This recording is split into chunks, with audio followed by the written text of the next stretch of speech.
Olá pessoal, tudo bem? Sou o professor Lucas e nós vamos iniciar a nossa quinta aula da disciplina de Topografia Aplicada referente ao curso de Mestre de Obras. Nesta aula, nós vamos abordar os seguintes conteúdos. Falaremos sobre medidas angulares, como é feita a medição de ângulos, abordaremos assuntos de azimutes e rumos. Então, as medidas angulares elas são determinadas em um espaço, né? E esse espaço ele pode ser mapeado por coordenadas cartesianas, que nós determinamos duas distâncias, que nós representamos basicamente nos eixos x e y. É utilizado em planimetria em algumas situações. Então, imagine esse mapa aqui, ele está sendo representado em coordenadas cartesianas e nós temos um eixo x e um eixo y, e cada ponto desse mapa pode ser determinado a partir de duas distâncias que nós chamamos de coordenadas, né?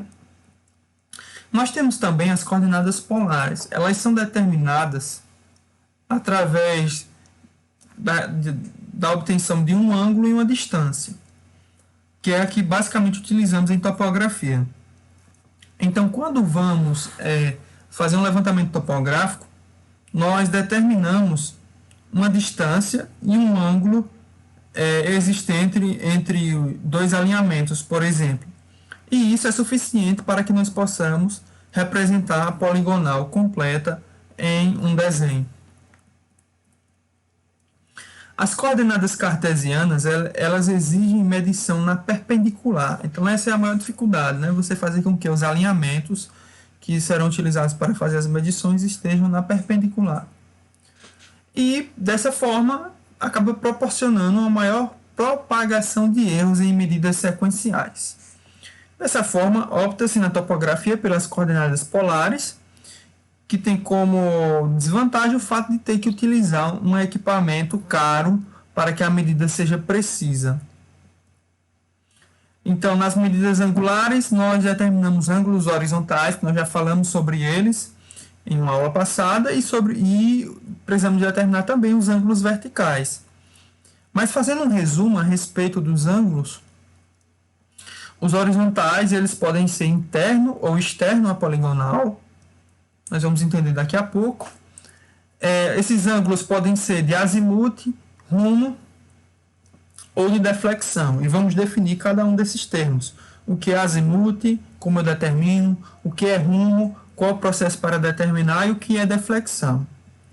E os ângulos verticais, já falamos também sobre eles, ele pode ser o ângulo zenital, que é basicamente o ângulo formado entre um alinhamento e o eixo vertical apontando para cima, que seria o zênite.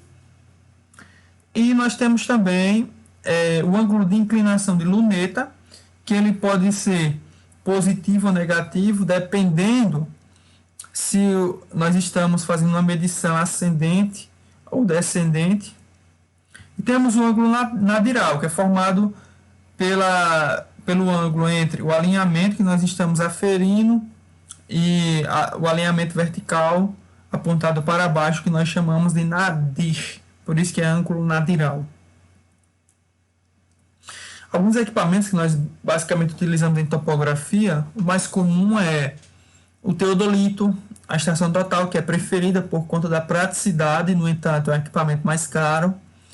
E a bússola, em alguns momentos, ela é utilizada para fazer o acompanhamento dos equipamentos, ou então para fazer um levantamento por caminhamento à bússola, que não é tão comum, mas nós veremos isso na nossa penúltima aula. Os ângulos internos, eles são medidos a partir de dois alinhamentos consecutivos de uma poligonal fechada, e o aparelho deve ser estacionado e nivelado e centrado com perfeição sobre um dos pontos que definem justamente esses alinhamentos. Estacionado, nivelado e centrado são procedimentos que devem ser adotados para que a medição possa ser feita com precisão. Então, o prolongamento do eixo principal do aparelho ou laser deve coincidir com a taxinha sobre o piquete. O que significa? Quando nós estacionamos a estação total ou o teodolito sobre um determinado piquete, na parte inferior da estação total existe um laser que ele aponta para baixo. E esse laser tem que ficar exatamente sobre o piquete. Como nós já falamos também anteriormente, sobre o piquete é colocado um prego ou então feita uma marquinha na superfície do piquete para que a gente possa direcionar esse laser. Os ângulos internos, eles têm que obedecer uma equação matemática, a soma deles, né? Então, a soma dos ângulos internos é igual a 180 vezes o número de lados menos 2. Ou seja, toda vez que eu determino uma poligonal adotando os ângulos internos, quando eu somar todos os ângulos internos, o somatório deles tem que dar próximo ou igual ao valor obtido através dessa equação.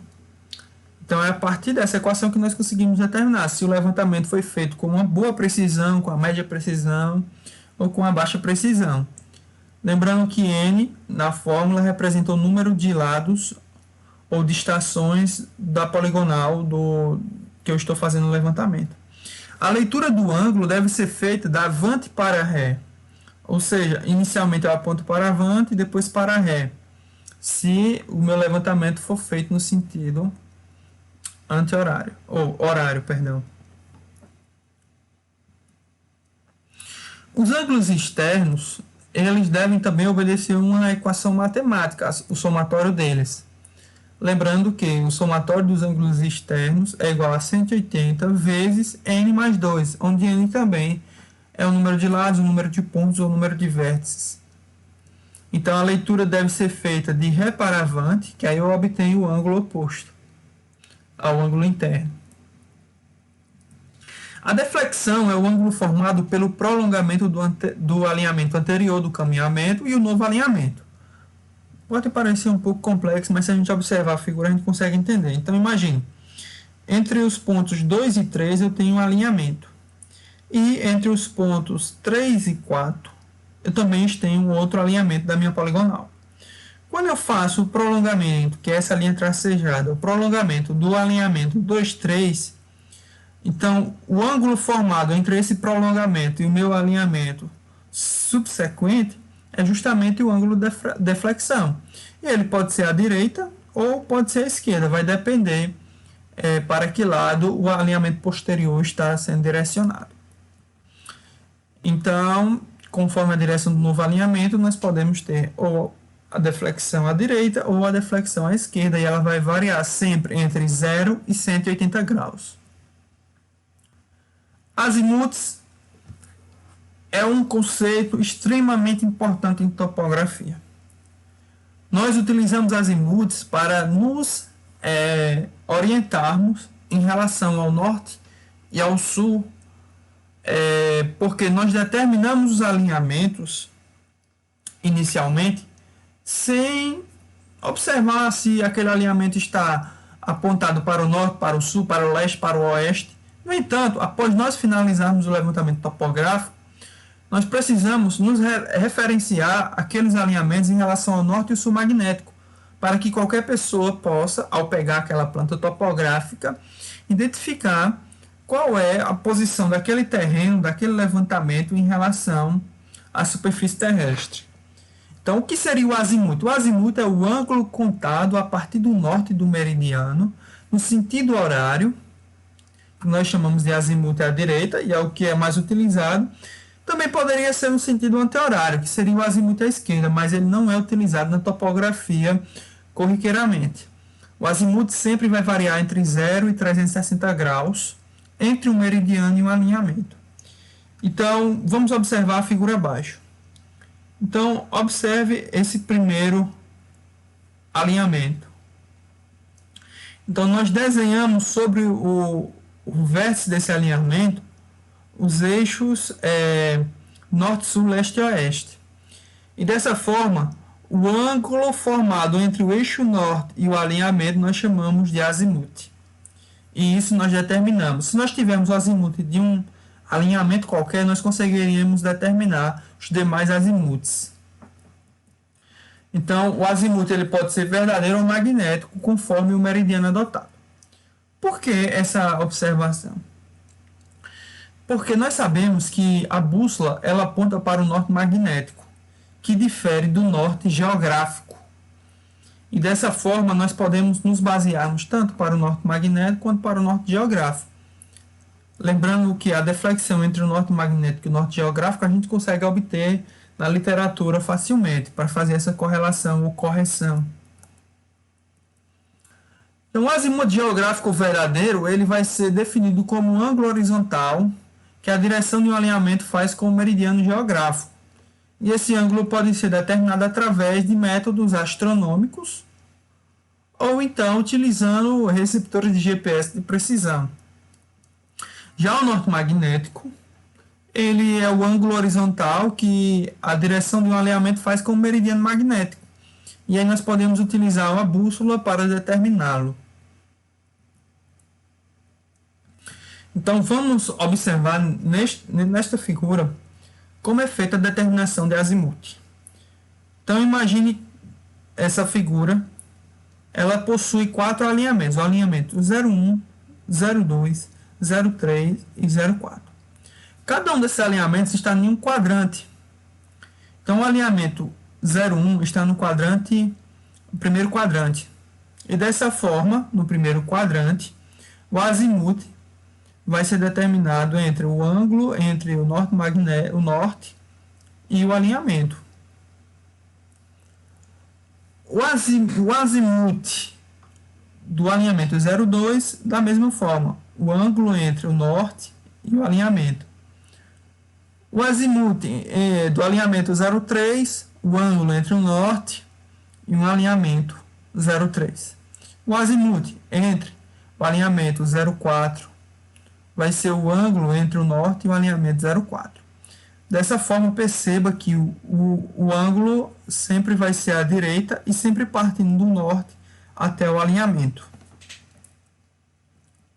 Rumo também é outro termo bastante utilizado em topografia.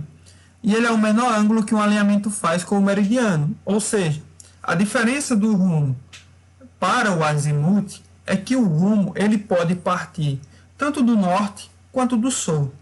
O que vai dizer se eu vou partir do norte ou do sul vai ser justamente se o meu alinhamento vai estar mais próximo do norte ou do sul. Perceba, o alinhamento A ele está mais próximo do norte, então o rumo vai ser o rumo norte-leste, ou seja, nordeste. O meu rumo B ele está mais próximo do sul, então vai ser o ângulo formado entre o sul e o meu alinhamento, então vai ser o rumo sudeste. O rumo do alinhamento C também ele está mais próximo do sul, então vai ser o rumo sudoeste. Por fim, o alinhamento D está mais próximo do norte, então vai ser o rumo partindo do norte, então vai ser rumo noroeste.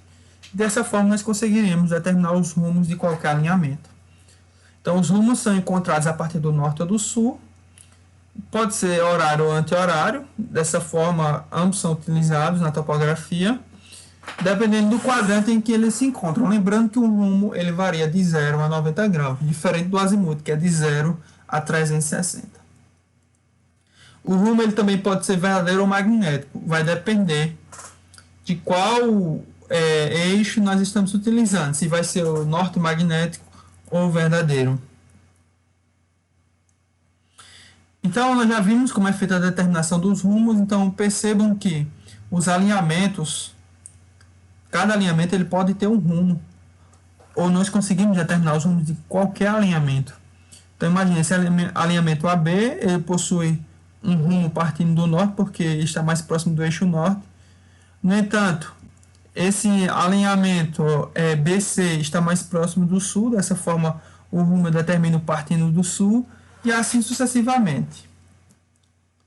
Existem rumos especiais, que são os rumos que são paralelos e coincidentes com os eixos os eixos norte, sul, leste e oeste.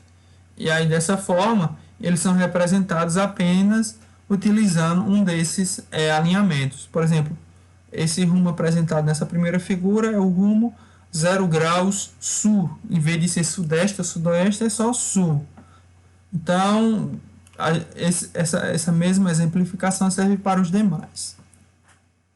Em síntese, nós podemos, em um levantamento topográfico, determinar ângulos internos, ângulos externos, deflexões, que podem ser à esquerda ou à direita, rumos e azimutes.